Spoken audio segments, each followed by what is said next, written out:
We are glad to have you join us on the news at 2 on Lagos Television. I am Aminat Elegushi. President Bola Ahmed Tinubu has appointed former governor of Katsina State, Aminu Masari, as the chairman of the Tertiary Education Trust Fund, TET Fund. In a statement released by the presidential spokesman, Anjuri Galele, the president expects the new members of the board to be dedicated and committed to driving TET Fund's objective of providing the needed support for tertiary education with a view to enhancing the productivity and quality of higher education. Other members of the board include Senator Sani Ndaladi, Sunday Adepoju, Nuruddin Adeyemi, Esther Onyechukwu, Turakai Ibrahim, and Abo Eduyok.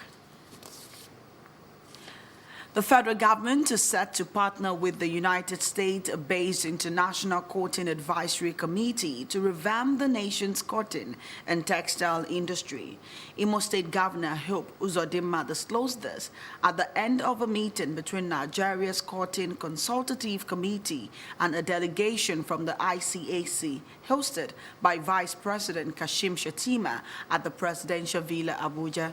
It said the move will help create jobs for Nigerian youths.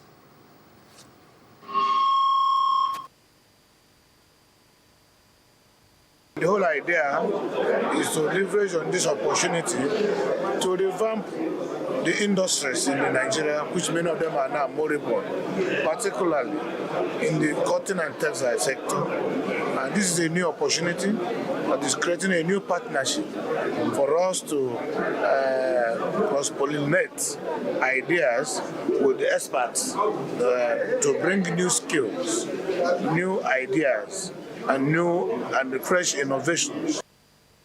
Babajide Sanwo-Olu, who also attended the meeting, highlights the benefit of the value chain of cotton production to the economy. Let's produce what we use. Let's use what we will produce. Let's go back to our garments, cotton ages. The statistics shows that it was employing, directly and indirectly, almost 15 to 18 million Nigerians, in that entire value chain. If you can bring back that, even if it's 5 million in the next 1 to 2 years, it will take us, further away. One of the things that killed the textile industry is policy. Now we are revisiting policies to ensure that we restore it and launch Nigeria into the path of economic recovery.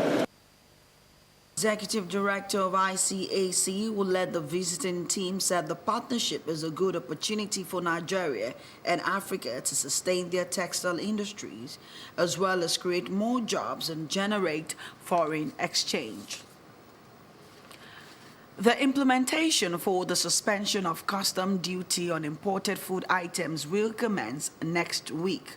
Controller General of Customs Bashir Adeyemi, who disclosed these in a meeting of heads of security agencies in Abuja, says it is part of measures to combat rising food inflation across the country.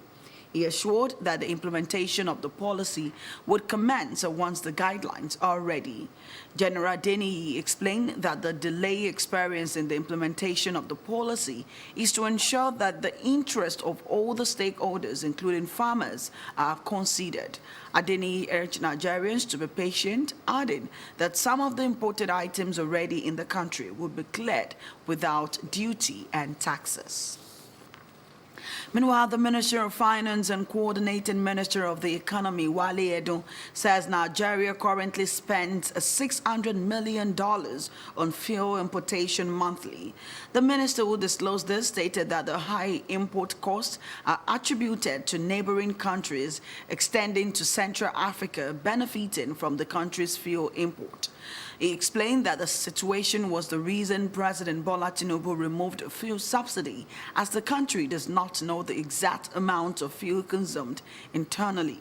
According to a report by the National Bureau of Statistics, the country's petrol import was reduced to an average of 1 billion liters monthly after President Bola Tinubu removed the fuel subsidy on May 29 last year. The minister also clarified that the recent decision to raise the maximum borrowing percentage in the Ways and Means from 5 to 10% does not imply that the federal government intends to rely on the Central Bank of Nigeria financing, but rather to use market instruments to manage its debts. It described the approval by the National Assembly as a fail-safe measure. It concluded by saying the welfare of Nigerians remains a key priority for the current administration, particularly ensuring food availability and affordability. Motorists have been urged to obey traffic rules to prevent road accident. Lagos State Traffic Management Authority, LASMA, in an advocacy and enlightenment campaign in Ikorodu Division, solicits for cooperation and support for the state's transportation policy agenda. Our Ikorodu Bureau Chief Adeshegun Igop has the details. With the aim of addressing peculiar traffic challenges and finding probable solutions to traffic gridlock in major junctions across Ikorodu Division, the Traffic Advocacy and Special Traffic Mayor Department of Lagos State Traffic Management Authority, LASMA, embarked on an advocacy and enlightenment campaign to different motor parks and garages. It is to ensure orderliness and safety. It is not all the time that we should be, trying to enforce the law or trying to penalize, erring motorists. That there is also need for us as advocacy department to come out to engage with these people so that we can know their various challenges, their various problems that they are facing, and also, provide solution to these problems so that we can have seamless traffic on the road and improve the traffic situation in Lagos State. From Odongunyo, Sabo, Ikorodu Main Garage, Agric, and Ogolonto, commercial bus drivers were enlightened on the negative impact of traffic congestion on human life and the need for regular free flow of traffic. What is expected that we still need to do is it concerns, the motoring public, the drivers. They need to change their attitude. They need to, voluntarily comply with all these rules and regulations that guides the movement of vehicles on the road. Once that is done, we have seamless traffic and no problem at all. The commercial drivers commend LASMA for the advocacy. They promise to obey traffic rules and maintain law and order. The major problem is that there is no park garages in Ikorodu. So we are urging the government to at least, as they are making ways, they are making garages for those BRT.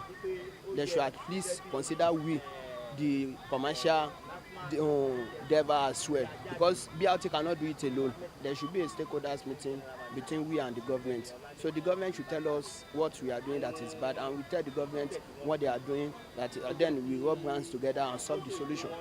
The enlightenment they are giving to us today, I didn't mean that we have been lectured ahead.